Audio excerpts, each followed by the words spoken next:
da kake rabawa a zatonmu ba wa'annan mutanen za ka je ka rabawa ba.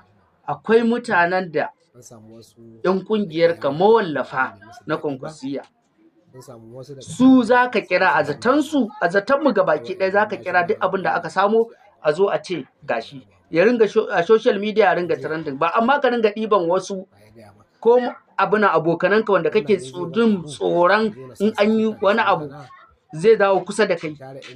Mu na gefe ka manta, an manta da duk sauran mutane da suke tafiya a ciki.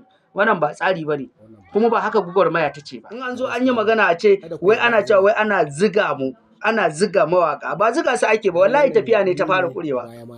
Allah, ko kai kake cikin wannan halin da sauran mutane suke ciki, wallahi ba za ka iya haƙuri ba. Kai ba gwamna ba. Haka ya kamata ku duba.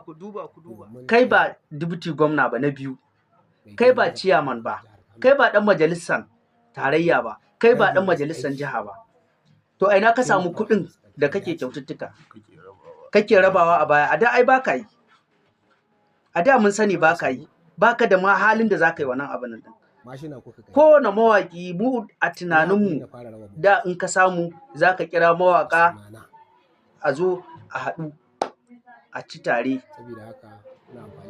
Ku jiye mana wannan jama'a, a ƙungiya da kana da kuɗin baka zo ka tallafe su ba, har yanzu neman taimako ake sosai. Duk wanda ka sani neman taimako yake, amma har yanzu ka zo kana raba limamai da waye, wannan ba hakkin ka bane da kake yi. Sai abinan siyasa ta ƙara dawa sannan a nemi wannan ƙungiyar a ce a zo a tallafa, a zo a cimma abin da ake so. Ya kamata in mutum ya samu ya tabbatar da an samu abin da ake yi.